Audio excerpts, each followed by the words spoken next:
Assalamu alaikum and welcome to Season 3 of Barebactrian. You are listening to a free preview of Episode 1. To unlock the full episode, visit patreon.com/Barebactrian to become a patron. Follow Basil on Twitter at Neobactrian. Now, open wide for your Basil pill. It's a suppository.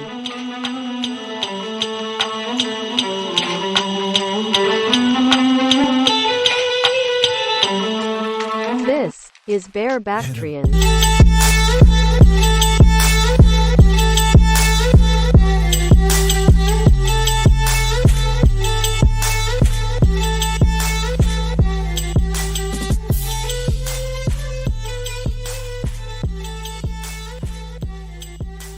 Yeah, and we'll pick up on that in a second. It's very, very interesting. But here's something sort of interesting about that he writes about Hazoni, right? He says, vis-a-vis this attempt to rejuvenate religious nationalism in America, he says, secular Zionism was adopted out of felt political necessity. And for all the fears about Islamic radicalism, the example of ISIS, among many others, shows that when given the chance to lead, it's politically extremely weak, and in fact, much weaker than secular Arab nationalism and Baathism. It's easy to imagine that a religious state must be very powerful for people who don't study history of actual states. A religious state must surely be so certain in itself, so fanatical that it must be strong. But no, Islamic radicalism has been promoted by factions. Repeat this, let's say it slowly. Islamic radicalism has been promoted by factions in Israel because it is needed so much, because it is indeed so much weaker than secular Arab nationalism when given leadership. And of course, when you're talking to Israeli power brokers, which is, I think, the audience of this essay, or it's two audiences. It's the Hazonis of the world, and it's the Baptists in America. And that he manages to convey the same message to both, knowing they'll be received in quite distinct ways, which is why I think he's such a fantastic writer and such an interesting writer. But what he's saying here, of course, is that you want your enemies to embrace religiosity because it will make them pathetic, weak, they'll crumble. But you don't want your friends to embrace that.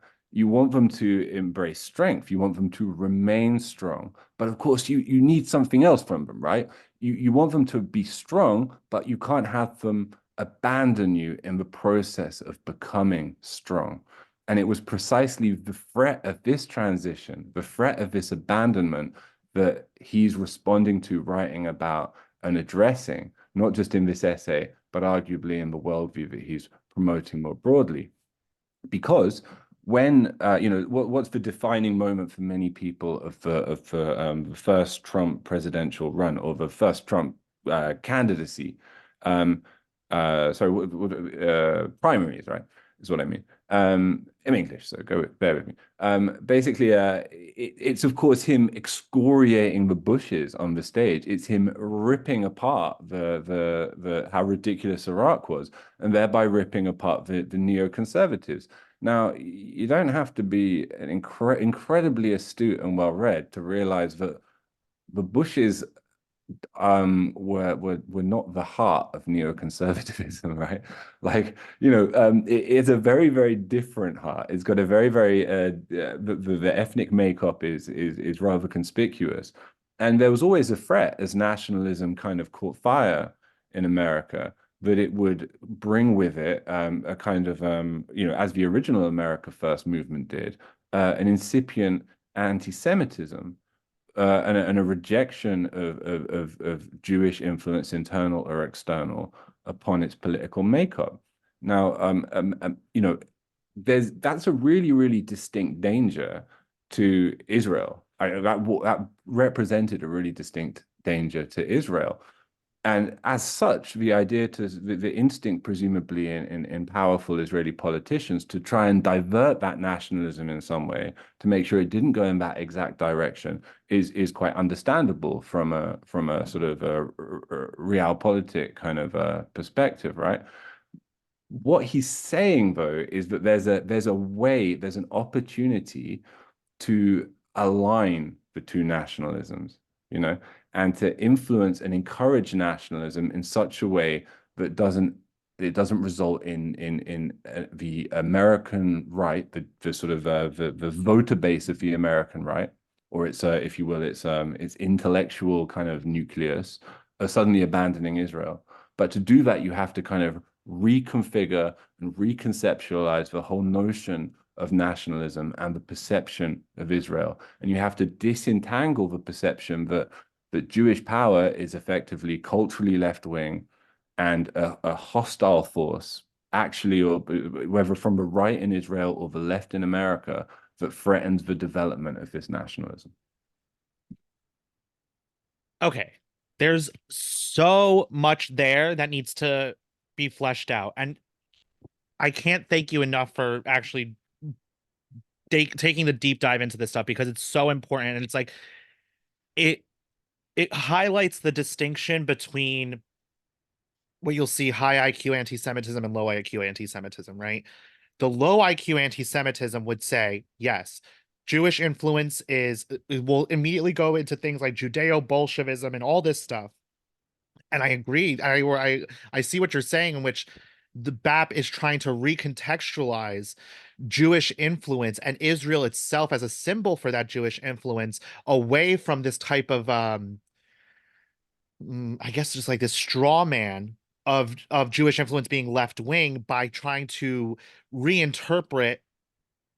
reinterpret, or I guess like go back to interpreting Israel as a kind of an ethno-nationalist project, an outpost of Western civilization. And it's so, I think it's, I haven't read the essay that you're citing to, but it's like, it's so, I'm glad, because that BAP mentions ISIS in this way, because if you follow me, or if you follow whenever you hear the word ISIS, I say you should immediately be thinking Mossad, MI6, MI5, whatever, six. I'm American, I don't know. MI5, MI6, CIA, whatever. And that's exactly right, because of the religious extremism, et cetera, the fundamentalism is politically weak. It is it's much weaker than the Arab nationalist secularism. And I know I have experienced this onto a personal level, where unironically I am dissident Muslims, like shout out to previous guest Abdullah and those types of people who are trying to reconcile these things. I am their strongest soldier when I'm having my martini and talking about big white cock, but still maintaining that gay is not real and blah blah blah, and they have to go back, and you don't convert Europe to Islam by replacing them, etc., etc., etc.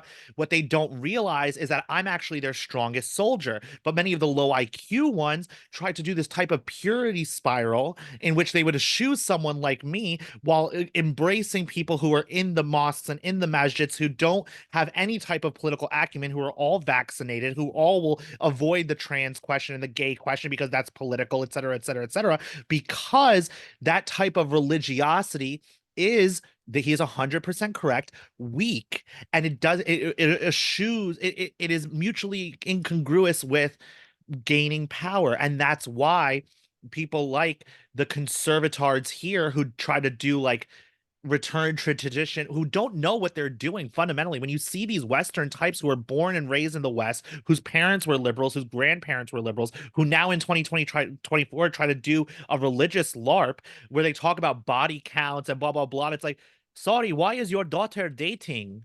What are you talking about? Traditional dating? I don't understand, because they don't know what the fuck they're doing, but they're groping in the dark for this weapon that they think is useful, because they think that the religiosity will revive the type of 90s and noughties coalition that we were talking about earlier, that's dead, that doesn't exist anymore. They think that they'll be able to revitalize it that way. And what they don't realize that they do, that BAP has already pointed out, is that what they're doing is they're adopting a weaker form of political machination, of political maneuvering. I'm your beauty, you're my beast. Welcome to the Middle East.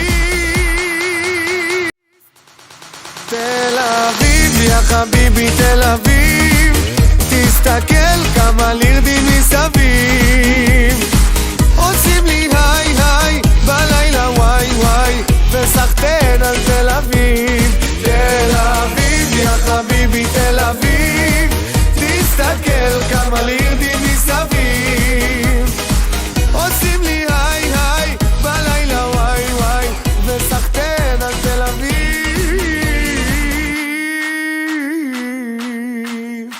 עולה לי עולה לי עולה ולא יורד לי עולה לי עולה לי עולה ולא יורד לי עולה לי עולה לי עולה ולא יורד לי עולה לי עולה לי עולה ולא יורד לי ולא יורד לי ולא יורד לי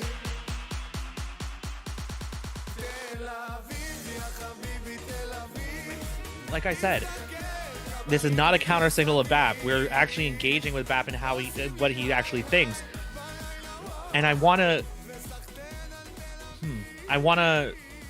keep diving into that. I want to keep talking about the ideas more and how it relates to how we get to what we saw from the downstream of BAP, the BAP sphere,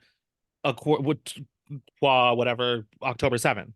Well, is another dimension, a last dimension to the essay, which is it's interesting enough to stay with, you know, and with regards to what's happened in the last few months, which is through the figure of, you know, if BAP is the figurehead of the Baptists, which is probably a reasonable statement. Keith Woods is a figurehead of the ethno-nationalist movement globally. I would say certainly online. You know, that's fact. He's only in his early 20s, and he's shot to prominence, shall we say? And he has directly attacked BAP, and he has basically said outright, well, this guy is he's heavily implied that this guy, the BAP is a plant, possibly an Israeli plant, to influence nationalism in a different way to Hazony, which is away from the ethno-nationalist idea, or which and towards a kind of I find it hard to define exactly what kind of nationalism BAP espouses, even after a week of reading and rereading. But I think we effectively find it's a close analog in his descriptions of early Zionism, as I say, which is a kind of a secular nationalism, which isn't necessarily mutually exclusive to ethno-nationalism. That's why I think there's this. But you know, thinking about it specifically in the context of let me put it another way. I think it's a broad white supremacism. I think that's what he's. I think, but in like not in like a stupid, like, you know, boogeyman type of way, in like a pan-Europeanist, you know, because race is as fake as gender, you know, inclusive of Israel. Yes, exactly. Because a real white supremacist would not, you know, that. There's a nice phrase here where he describes. He says ethno-national. He says. You might say white. I think it might be, but he says white supremacism per se is a small kind of puny ideology, whereas liberalism is a form of kind of is a big time white supremacist ideology. So he's kind of, you know, he wants something that's not kind of enclosed in little pockets of communities and sub-ethnos within kind of Western civilization. He's advocating for something more ambitious and racially inclusive, I suppose. Europe conquered the world under the flag of liberalism. The British Empire conquered the world under the flag of liberalism. This is the type of thing that you see with NAFO types, or even the Richard Hananias of the world, where it's like this type of reframing of liberalism away from its current manifestations, which some would argue are inevitable, which are like the tranny, gay race, communism, whatever, and trying to refocus it to that kind of 18th, 19th century vitalist liberalism as a type of expansion of shaking off.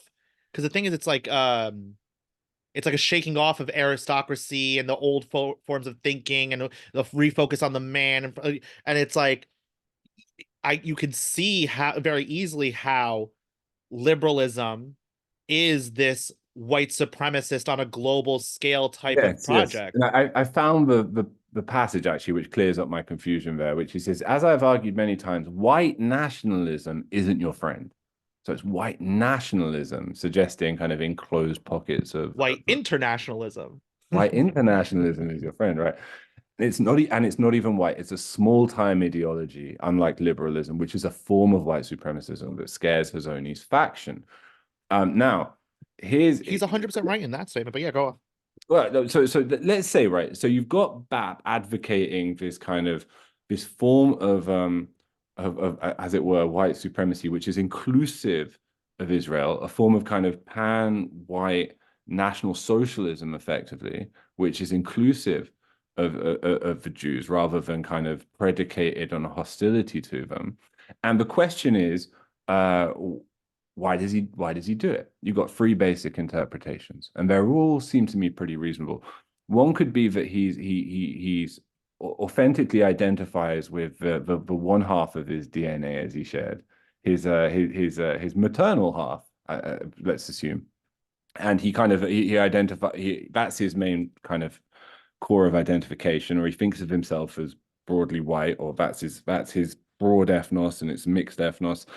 And so he wants to see nationalism kind of grow in the West, and he thinks it's a good thing for it if you can disentangle it with anti-Semitism, and if Jewish power doesn't feel hostile to it, it allows it to grow, and that could be for all I know his authentic position.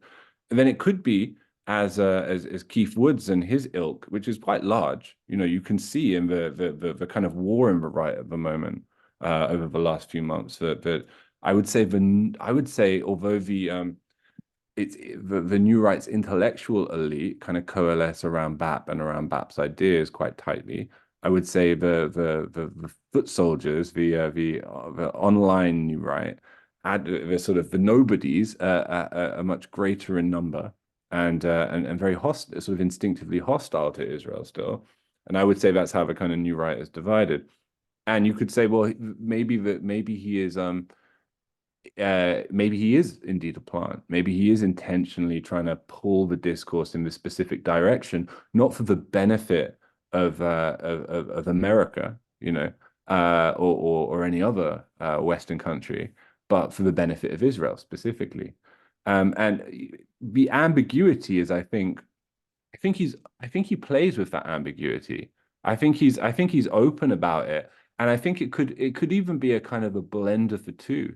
You know what I mean? Like that could be he could feel ambivalent about it himself. I don't know. I mean, I'd be interested to ask him, but I have absolutely no idea. But I think he plays that ambiguity. And before I let you butt in, which I would like you to do, there's just this one little passage where I think his that sense of play with these with these kind of duplicate possibilities comes really to the surface. So he says, in practice, Hazony would promote open white nationalism if he thought he could, or whatever.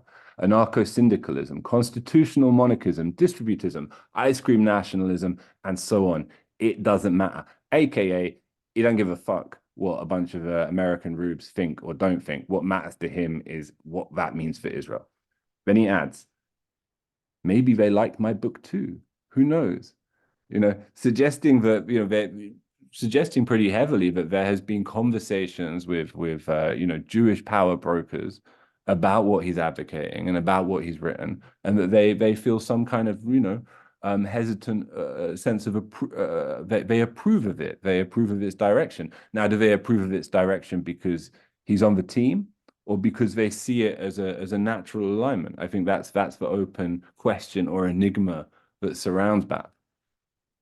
There's again a lot there, and I'm so glad we recorded this because it's so much better than the last conversation.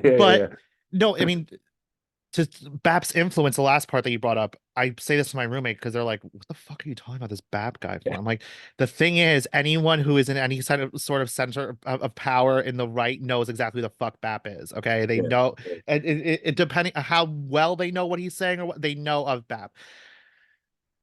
A point that I wanted to kind of flesh out, which will kind of start bringing us to the second way of interpreting BAP, and which is like how anything that he, for better or for worse, anything he says, how it actually starts to play out in the real world of politics and take selling, is this distinction that you brought up between him and Keith Woods, in which BAP is sophisticated, high IQ, high level at the upper echelons. Mm-hmm. Keith represents the grunts, the foot soldiers, the rubes, right? Yeah. And I think Well, I think Keith's intelligent, but not no, on yeah, that exactly, level. yeah. But yeah. But who they appeal to, who their audience is, you know? Yeah. And I think I don't know if this, bear with me because I don't know if this analogy will hold, but something tells me that Keith et al. Represent a type of interwar right populism, nationalism, Yes. and that BAP et al. Represent a type of post-war national socialism, right? If you think of Israel as a type of national socialism, right? Yeah. If you think of Keith et al. As a type of national socialism, which is hostile to the Jews. You said before on this podcast where people think that Germany lost World War II. Germany did not lose World War II. The National Socialist Party lost World War II. Germany just had to cut in the Jewish bankers and they still got their European empire where they're able to devalue the Deutschmark and have their exports and blah, blah, blah, et cetera, et cetera. They didn't lose. They just had to cut the Jews in.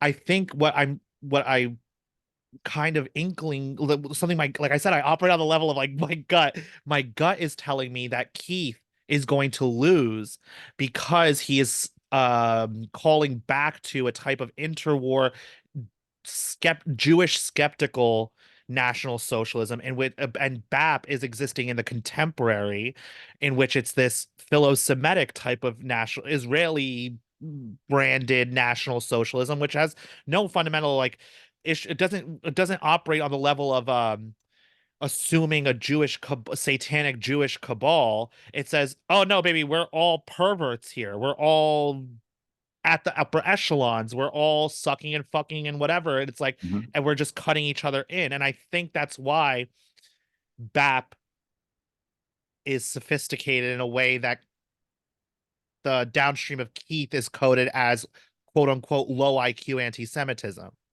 Well, I think that, there's a distinction Bat makes on his famous Red Scare appearance between right wing and conservative, and he sort of strongly identifies with the former and is kind of contemptuous of the latter.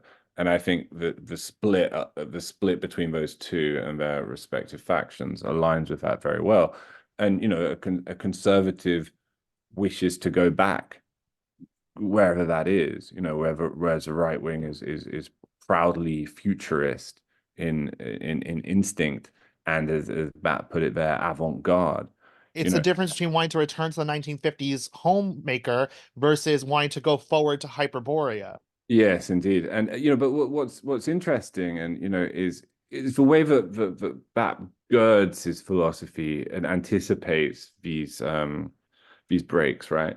Because his rejection of morality as we would all commonly understand it, which I think is appalling. Do you know what I mean? He's a guy who cares. My end of the spectrum, I'm like, I love it. I'm a pervert. I love it. Well, I don't mean I don't mean I'm not particularly prudish about sexual morality, but you mean like killing the Gazan children and stuff like that? I'd say this about that. Oh, I think he cares more about animals than human children. And my mom would agree. My mom would fully agree. I'm nothing against your mother, but I think that only makes BAP, morally retarded and potentially morally dangerous.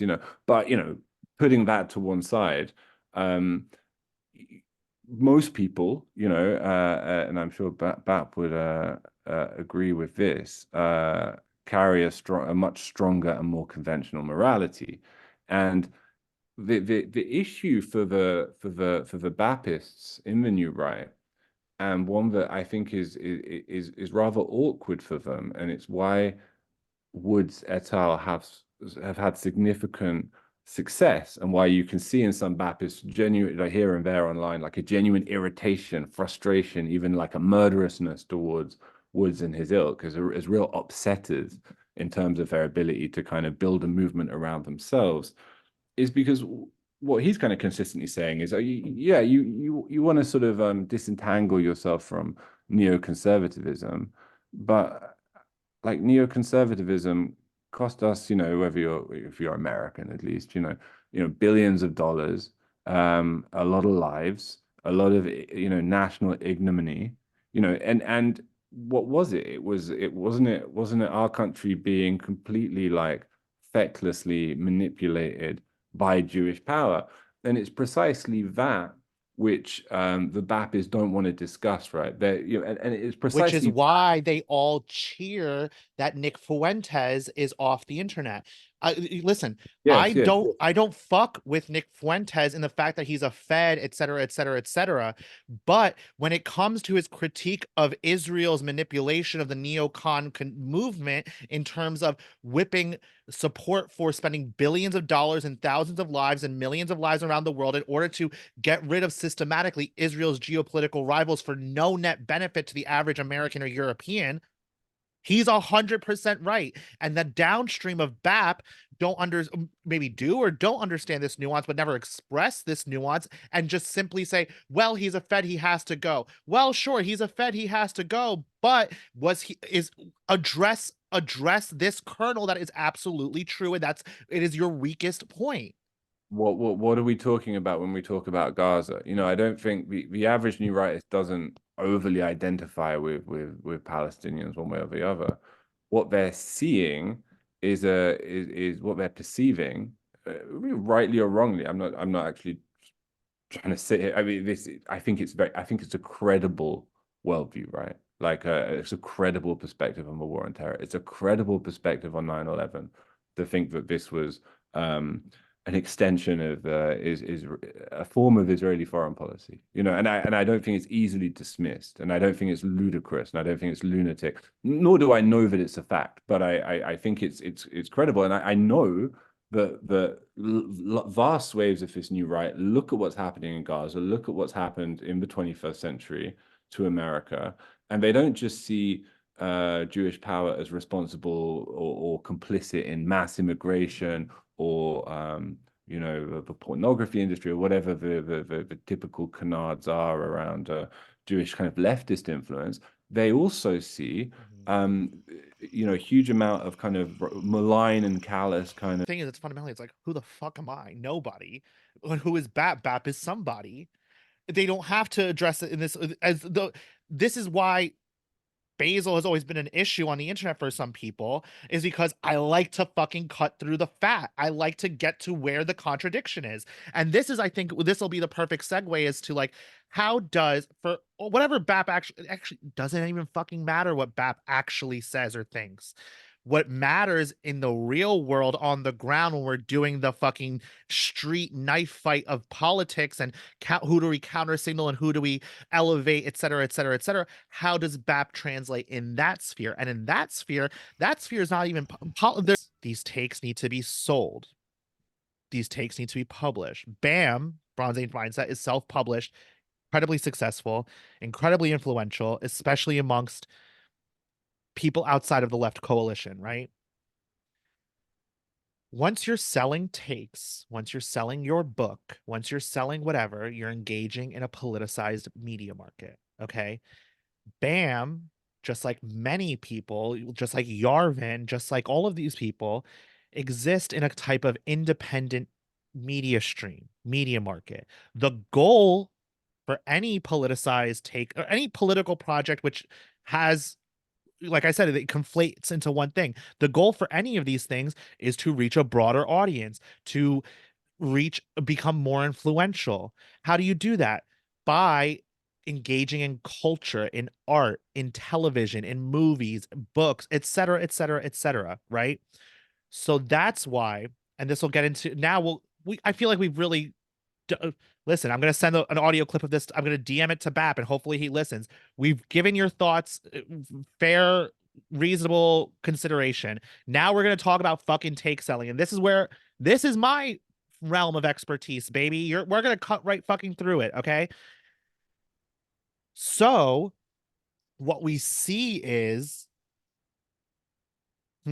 that's the thing. I'm like, I'm doing it in real time. I have to like, and it's literally, it's happening as of today. You have to follow that a bit more assertively, I feel, after that intro. Too, you know, it's like, baby, this is my level. I don't really know anything. Get ready. But because it's happening literally in real time, up to an hour before we recorded this, you see BAP counter-signaling Chris Rufo. Mhm. Chris Rufo, for those who know or don't know, is an anti-leftist. Okay, because we're talking in terms of like the Basilian jargon of this podcast, right? Where there is no such thing as a right in this country or the West. There is the left, which is a political coalition between the PMC aspirants and tech defense, pharma, finance, blah, blah, blah, blah, blah, using lumpen foot soldiers, et cetera, et cetera, et cetera. And then there are a few pockets of the anti-left, which, however they do it, for whatever reason they do it, have some sort of political critique that undercuts that political coalition in a way that's very politically useful, that highlights the contradictions, that whatever. And there's everyone else. There is no organized right in this country or in the West, I would say. Mhm. Now, Chris Rufo, being an anti-leftist, is someone who has really made a name for themselves in this anti-diversity, equity, and inclusion sphere in academia, right? Highlighting the contradictions of black tranny pussy seller worship versus the thing that normal people still think that we're doing, which is colorblind race whatever from the MLK era. But what Chris Rufo is now doing more and more is implicating the tranny question as in Basilian jargon, right? Which is the advancement of the civil rights-based censorship regime on the premise of gender identity and expression. Okay. Last year, this same the contention between these two factions is that the Baptists are, perverts like I am, right? Listen, we fucking suck in all types of ways and whatever. We like to get down. However, the anti-left position on the tranny question inherently has a tone and tenor of conservatism in it, right? It has this type of reactionary, this is too far, this is gross, this is nasty, whatever. And I would agree, because these things, I would say, I would hope that Mr. Pervert agrees with me that everything has a place for everything and everything in its place. You should be doing blow and fucking hookers. I should be sucking dick and going to the piers and at the bathhouse, but that should not be at the center, right? Chris Rufo et al. Last year were highlighting this in the context of Drag Queen Story Hour, okay? And we're being very effective. The downstream of BAP, okay, we're counter-signaling this by defending Drag Queen Story Hour, by framing Chris Rufo and the anti-left types, by flattening the anti-left as religious conservative, chuds, losers, not sophisticated, not cool, not whatever, as opposed to them, BAP et al., cool, sophisticated, high IQ, upper echelon, at the eyes wide shut, suck and fuck, okay? It's happening again this year with porn. And what I'm noticing, and what many people notice, Mr. Pervert, I'm sorry, I'm your friend, and I'm telling you this as your friend. I'm going to send him the audio link of this. Many people are noticing is that the Chris Rufo anti-left, which obviously is making use of the religious conservatives and the social conservatives, et cetera, is attacking the left and the TQ via the quote porn in schools. These books that are in people's schools, which depict all types of whatever shit that I'm like, the shit that we're all doing in the dark, okay? But it's being they're going to frame it as porn in schools. Huh. These are sophisticated people. How do you preempt this? Well, if you're BAP, right, and you see the influence of someone like Anna and Dasha of Red Scare, okay, and their dissident, sophisticated, downtown, cool mystique brand of their take selling, you say, okay, cool. This is cool. BAP is cool. BAP is sophisticated. Oh, Anna and Dasha are cool, sophisticated. All right, cool. Oh, okay. Who's upstream from Dasha and Anna? Glenn Greenwald is upstream from Dasha and Anna and Dasha. That's why Anna is Glenn's the godmother to the children that he stole from his dead boyfriend's family. So, Oh, Glenn Greenwald. Huh, interesting. Glenn Greenwald, noted porn director, Glenn Greenwald, who has content up on Pornhub. Interesting. Okay. So what we now do is we talk about banning porn TM in a way to preempt this thing, because we'll have to. I want to try to explain this as best I can, and then we can connect it to the high level ideas that we were talking about earlier, right? So if I'm BAP and I want to get my ideas and my takes to more mainstream audiences, you know what's a really mainstream venue for doing that? Cable, television, movies, like HBO. Okay, HBO, who had the show White Lotus, which the writer of which explicitly said that they had an Anna and Dasha write-in who are reading Camille Paglia on season 1. HBO, which had Euphoria, which had Chloe Cherry, who has content on porn, is just on Porn Star. HBO, which is now working on a Bret Easton Ellis project for the Shards. Okay, HBO is a good channel for that. Okay, a good avenue for that. Glenn Greenwald also has content on Pornhub. Oh, interesting. Anna Khachiyan just wrote for this what's his name, Terry Richardson thing for Pornhub, in which she went to this event with what's her name, the bitch from Uncut Gems, Oh, Julia Fox and Pariah. Oh, interesting. Okay, Pornhub, another interesting. And this is why, and to connect it to a different thing, is why you see from the Daily Wire, right, owned by noted Jew Ben Shapiro, will run stories ostensibly against the porn industry, because fundamentally this is an intertribal schism between the more secularist pet smugglers represented by the Pornhub HBO complex and the more religiously owned by minded. a rabbi, or is that just some internet bullshit? Well, no, the rabbi's yeah, daughter has a sex toy line. You know what I'm saying? It's like fundamentally they're both ethno-narcissist, nationalist, whatever, but there's a schism in terms of how it's presented. And BAP represents the type of eschewing of morals type of ethno-narcissism nationalism that aligns itself with the porn smut peddlers, Anna and Dasha, Glenn Greenwald, Pornhub, HBO, Brent Easton Ellis conglomerate. And that's why he signals against Chris Rufo, who has to necessarily be. That's the thing. If you want to be anti-left in America, it necessarily means you're in coalition with social conservatives. If you are going to, anytime the chips are down, then throw your hands up and be like, ew, they're coming for my piss party, and I'm going to like, ew, that's so gay and not cool. Just be cool and chill. If you're going to do that, well, guess what? You're a fifth columnist. You are always going to default back to support and running cover for the left by punching right in defense of your sexual identity or your sexual libertinism or whatever. But it's not about the actual ideas as such. It's about the money and the politicized media market, et cetera. So I know I'm rambling, and the thing is, it's like this will continue to get fleshed out as the season goes along, because like I said, this is only happening in the moment. And this is just a quick little shout out.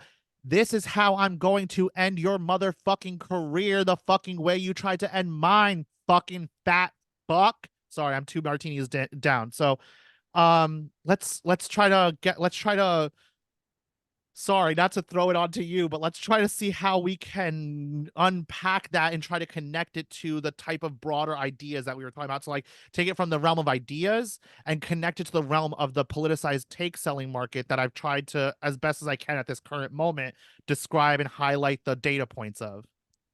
Well, I mean, it's I guess the wider ideas, it makes me think of that distinction between the right and the conservative, right winger and the conservative, right?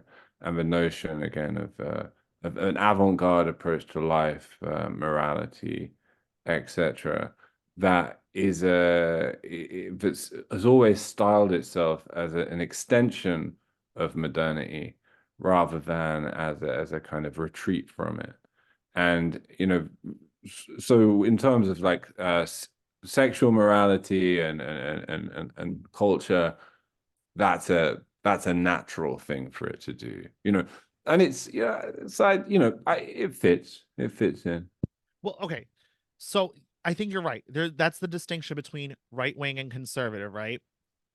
Right wing thinking of itself in the future, like we talked about Hyperborea, versus conservative thinking of itself as in the past as the Susie Homemaker, 1950s, whatever. Okay. That's the issue. The issue is thinking that there is something called the right wing that is extricable from the left. There is the right is the rear guard to the left's vanguard. That's why the right wing currently is shoring up sexual identities and sexual, porn and all that shit, because they are shoring up the gains of the vanguard from the last 20, 30, 40 years since the sexual revolution, right? And I'm not a social conservative. Maybe you should see me in the bathhouse. I'm not a social conservative. But I understand that if I want to undermine the political coalition, which tried to force me to get a jab and forced all of us into our house, the left, it means not throwing the social conservatives under the bus. And I can understand, now that we had the first half of our conversation, why BAP et al. Wants to draw that distinction, right, between social conservatism and right wing, whatever. That's the thing. It's like these fucking terms obfuscate more than they clarify. I can understand it now, having had the conversation that we had in the first half of this. However, my interests, because I'm not a Mischling, because I'm not half Jewish, because I am just a one of the good ones visitor in this wonderful land that you and your ancestors have built, my interest is anti-left. My interest is to burn down and salt the earth of the coalition that would infringe on my freedoms in such a way that, guess what? If they had their way, I couldn't fuck prostitutes in Budapest on coke. If they had their way, I couldn't go to the piss place, suck and fuck. That's why I want to salt the earth. But because you have this desire for this broader thing that you're doing, you're going to fucking shoot me in the fucking foot. Not even yourself. You'll be fine. You're going to shoot the political project that I'm concerned with in the foot. And it's to our fucking detriment. That's why in your anti-Palestinian, pro-Israel since October 7th, what you're doing is you're bolstering the censorship regime. You're bolstering Southern Poverty Law Center and ADL, et cetera, et cetera. You're short-sighted. It's nonsense. And I'm sorry, I say this as your white man's strongest soldier, Mr. Pervert.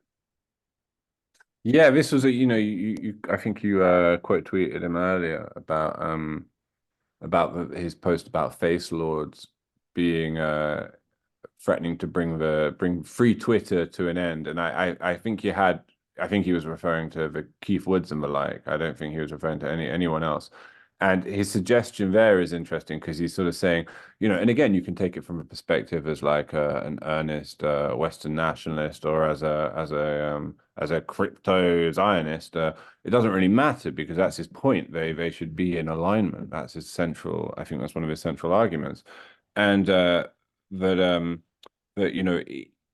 well, you kind of make him the same point you are, but the potential for coalition. The potential for a meaningful coalition and a powerful coalition is being undermined by this explosion of anti-Zionism, anti-Semitism, however you want to describe it. So, yeah. And let me just say, because obviously Mr. Pervert is in the room with us. He's in every room. Mr. Pervert and Dr. Costin and whatever are also, both of them, two separate individuals, are in the room with us. Let me explain that. The reason I quote tweeted BAP with that, and what I quote tweeted with, was a certain cross-dressing faggot in Japan who is elevated by my biggest, fattest, smelliest hater.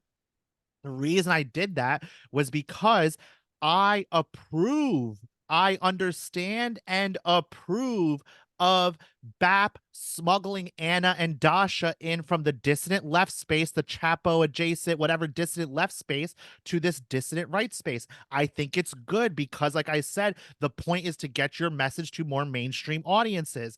So I understand that. My point is that attached to Anna and Dasha's ass, like a 400-pound piss-soaked AIDS-riddled tumor, is Jack the Perfume Nationalist and everyone downstream of him, including fucking this cross-dressing weeb, et cetera, et cetera. I know I understand that I'm making this very about petty, my own, petty media market machinations, but I'm saying it to your benefit. This fat faggot, doesn't punch right in defense of my sexual identity. That fat faggot attached to Anna's ass does multiple times. He's undermining your political project, you fucking retard. Listen to me, you dumbass. Anyway, sorry, I'm getting like heated, but I needed to get that on the fucking record because like I said, I'm gonna fucking send him this audio file and he needs to fucking listen to this. Also, read my fucking article. You said you've been reading it for a month. Let's go. Let's go. Come on, Bab. Come on, motherfucker. But what it's been. Okay, we definitely got more than an hour. So, first of all, I want to say thank you again, KB, because I think this was so much better than the last one. We had a lot of fun in the last one. Yeah. But this was really good. It was good, man. And I think I could have only had that chat with you, Basil. Listen. This is how we'll close it. We'll just have a good 5 minutes of us gushing over each other. But like I said, I cannot thank you enough for actually seriously contending with the topic of this conversation, because we had such a great conversation where it's I am in awe of Bap in terms of his thought, his writing, not even his writing, because I don't read. Like I said, I do not read. But in terms of his influence, I think of him as a rock star in philosophy, a political rock star, a political cultural figure that I'm in awe of in what he's inspired. I love Handsome Thursday. I love Fizeek Friday. I love that shit, baby. 99% of the clientele of the Barebactrian Tora Bora Goon Cave are Bappists. We'll be talking about Bap. That being said, that is separate and apart from the media market machinations, which, baby, in the past year and a half, I've become an expert in. And a little bit, let me to toot my own horn, is a lot of people jump into this, right? Because I talked about this with Pool House. It'll come out tomorrow. It's such a good episode. You got to listen to it. But we talk about where it's Twitter is a sewer, the microcosm of the same exact media market that goes all the way up to Hollywood, Los Angeles, whatever. And a lot of people get into that sewer and they never realize how the fucking sausage is made. They never realize what's going on. They just spend they go around the merry-go-round a million times. And I'll admit, I didn't understand how it was. But thank you to my haters. Thank you, you fat faggot, because you showed me up close and personal just how. But the thing is, you thought I was like every fucking low IQ fucking post left Bernie burnout homosexual orbiter that you came across, that you thought oh, he's not welcome anymore, and I was just gonna go away with my tail tucked between my legs. Sorry, bitch. You can't get rid of me. You've never met a hoe like me. Many people haven't. There just simply ain't another hoe like me. So guess what? I learned, and I'm playing the game better than you. And Mr. Pervert's going to listen to this, and me and Anna and Bap are going to have a hot ass fucking MMF 3-way coming and fucking and sucking and doing fucking blow, pissing on each other, all that shit. And guess what? Your fat faggot ass will sit your fat faggot ass in Austin and seethe about it, bitch. I'll see you on HBO, ho. And scene. End scene, motherfucker. Yeah, just end it there, bro. Yeah, that's it. That's the end of it. Hold on. Let's hit stop record. Thank you everyone for listening. I'll see you guys next week. Love you guys. Bye.